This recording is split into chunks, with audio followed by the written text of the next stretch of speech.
Esse é um dos temas mais pedidos aqui para o Fala Lu. A gente vai falar de cãibra, essa ocorrência desagradável e que pode atrapalhar a prática esportiva de muita gente. Eu trago um vídeo definitivo sobre cãibras, por que ela acontece, quais são os principais fatores relacionados e principalmente como evitar e tratar. Se liga que eu te conto tudo.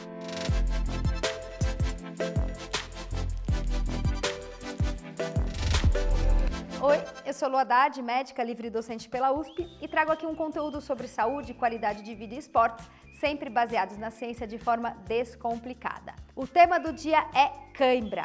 Cãibra no esporte, que é o quê? É uma contração involuntária, temporária, intensa e dolorosa do músculo esquelético que acontece durante ou logo após a prática da atividade física. A cãibra é uma ocorrência benigna, ou seja, não traz grandes consequências, mas na hora ela é muito desagradável. E além disso, ela é super comum.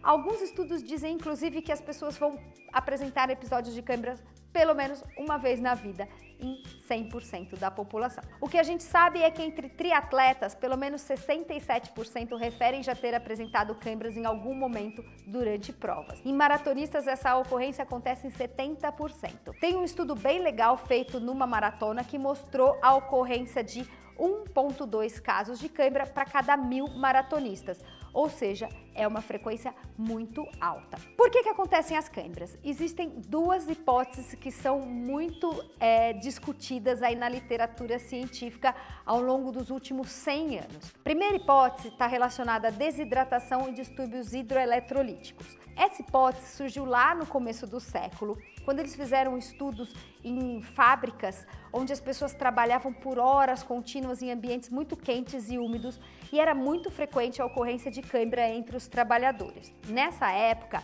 eles perceberam que as pessoas que tomavam só água ou que não tomavam nada tinham muita cãibra. Por acaso, eles testaram a reposição de água com sal e eles perceberam que os trabalhadores que tomavam água com sal tinham quase que a abolição da ocorrência de cãibra. E foi quando começou-se a associar o distúrbio hidroeletrolítico com a ocorrência de cãibra. Porém, nos últimos anos, nas últimas décadas, nenhum estudo conseguiu de fato comprovar essa relação. Vários estudos que foram feitos depois de prova, fazendo dosagem de eletrólitos, mostraram que pessoas sem alteração eletrolítica tinham tido episódios de cãibra, pessoas que tinham distúrbio não tinham tido, ou seja, essa relação causal não foi comprovada em estudos mais recentes. Porém, o grau de desidratação e de distúrbio eletrolítico lá das fábricas do começo do século eram muito maiores do que o que acontece hoje de fato, porque as pessoas hoje tomam muito mais cuidado em relação à hidratação e é muito incomum distúrbios eletrolíticos mais intensos. Mas essa é uma possibilidade. A segunda teoria está relacionada a uma questão neuromuscular, a uma atividade reflexa espinhal anormal. O que acontece? A nossa contração muscular depende de estímulos cerebrais e existe um estímulo excitatório e um estímulo inibitório. Tudo isso passa pela nossa coluna espinhal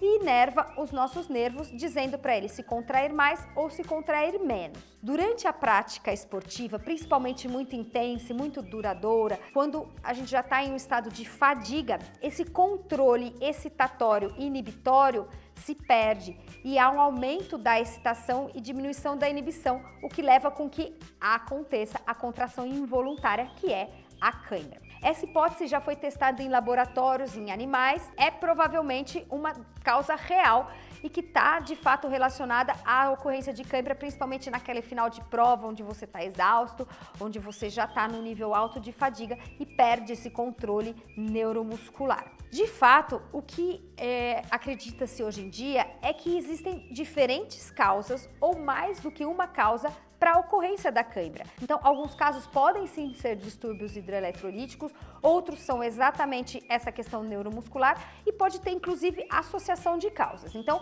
a teoria multifatorial e dependendo da circunstância é o que é mais aceito hoje em dia. Não existe uma causa única para cãibra, mas diversas causas levando à sua ocorrência. Vamos lá então falar sobre os fatores de risco para cãibra. O principal é a intensidade e a duração do exercício, porque é a duração e a intensidade alta que leva a maiores graus de fadiga. Por que a cãibra é muito mais comum durante a prova do que no treino? Porque em geral é na prova que a gente entrega aquele último gás, aquele limite de intensidade, e é aí que a chance da cãibra acontecer é muito maior. Segundo fator de risco, lugares muito quentes e úmidos, com maior risco de perda de eletrólito, perda de sal. Terceiro, individualidade. Tem gente que tem muita tendência à cãibra e isso está relacionado a um limiar excitatório menor do nervo motor. Ou seja, lembra que eu falei daquela descompensação entre excitação e inibição? Tem gente que tem esse limiar mais baixo e vai ter cãibra com maior facilidade. Isso também está relacionado à história familiar, genética. Então, pai que tem cãibra, mãe que tem cãibra, você tem mais chance de ter cãibra. Homens têm uma tendência a ter mais cãibra do que mulheres, porque eles têm mais fibra de contração rápida. Passar da idade, pessoas mais velhas, pessoas mais obesas, pessoas que não fortalecem e não fazem alongamento. E além disso, musculatura e tendão com lesão têm maior chance de apresentar cãibras. Por fim, vamos falar sobre prevenção e tratamento da cãibra. É isso que nos interessa. Prevenção. Primeira questão é reposição hidroeletrolítica. É a hipótese mais antiga para a causa de cãibra e é fundamental não só para evitar cãibra, como para a performance esportiva como um todo. A gente tem um vídeo aqui no canal falando sobre isso, eu vou deixar aqui para vocês, para quem ainda não assistiu, super importante continuar e se hidratando durante a prática esportiva, pré-prática esportiva e repor eletrólitos, principalmente sal.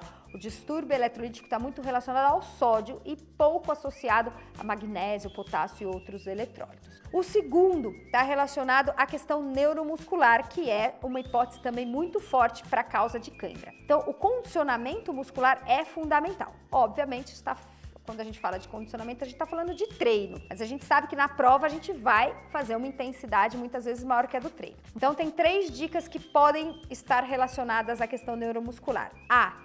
Exercícios corretivos, para quem tem muita tendência com cãibra, procurar um fisioterapeuta que ele vai fazer uma reeducação neuromuscular que pode te ajudar. B.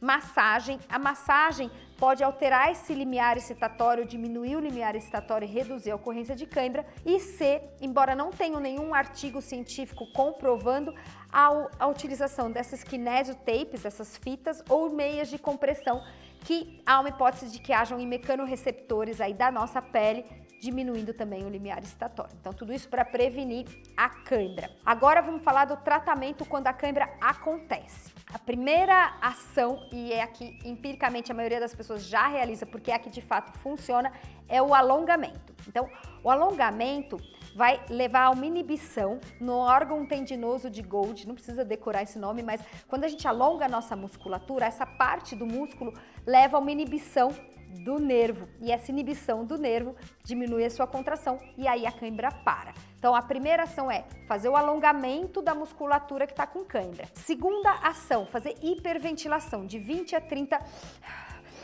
respirações profundas e rápidas.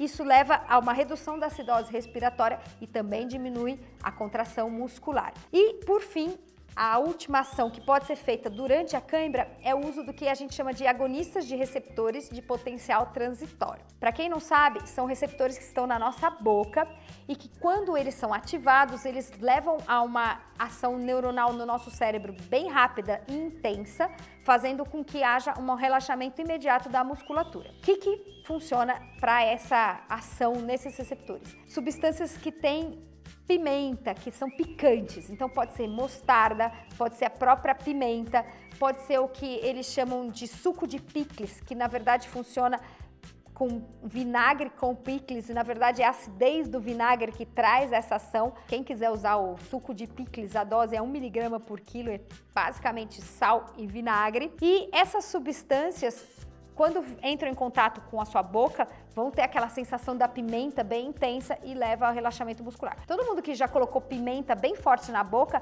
percebe que a pimenta traz uma reação imediata, né? Tanto do olho lacrimejar, da pele ficar vermelha, é essa ação que também é responsável por redução da contração muscular. Eu tive uma experiência em relação a um produto desses numa prova de Ironman que eu fiz e uma empresa estava lançando um produto com pimenta para tratamento de cãibra, eles estavam distribuindo na corrida E mesmo eu não estando com o episódio de cãibra, eu resolvi fazer o teste e usar. E o gosto é insuportável, deu pra entender porque na hora a cãibra passa, porque você fica tão atordoado com aquela pimenta na boca que até esquece da cãibra. É algo que tem aí uma opção para quem tem cãibra com muita frequência levar no bolso e fazer uso. Essas são as grandes dicas desse vídeo definitivo sobre cãibra. E eu aposto que tem gente se perguntando aí, Lu, mas você não vai falar da banana? Porque muita gente associa o consumo da banana com reposição de potássio e a reposição de potássio com eventual prevenção da cãibra. Mas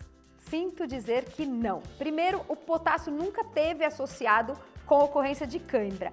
Em nenhum estudo foi detectado alteração de níveis de potássio no sangue em pessoas que tivessem episódios de cãibra. E segundo, já fizeram o teste com ingesta de banana e dosagem de potássio. E pessoas que fizeram ingesta de 2 bananas grandes não tiveram nenhuma alteração do nível de potássio no sangue. Ou seja, banana não serve para tratar a cãibra. O que acontece com quem come a banana é só aumento de glicose. Então pode ser interessante para outras coisas, para energia e para a prática esportiva como carboidrato, mas não para prevenção de cãibra. Agora eu quero saber de vocês. Quem aí já teve cãibra e o que fez na ocorrência da cãibra? Usou alguma dessas estratégias que eu falei? Resolveu? Como é que foi? Eu não sou uma pessoa que tenho muita cãibra. Na verdade, a minha cãibra mais frequente é na piscina, na panturrilha, quando eu bato a perna na parede. Mas em provas, de fato, eu não costumo ter cãibra. Essas ocorrências na piscina, em geral, o que eu fiz foi alongamento e melhorou, mas eu já percebi que quando acontece a primeira cãibra, há maiores chances de ter cãibra no mesmo treino. Quero saber de vocês, me contem essa experiência e a gente vai aprendendo junto, como sempre, aqui no Fala Lu. É isso aí, espero que esse vídeo tenha te ajudado, que ajude você a entender e prevenir seus episódios de cãibra e isso te ajude na prática esportiva. Agradecendo sempre nossos apoiadores, Kikos, Jungle, Probiótica, Vero Coco e Trilo.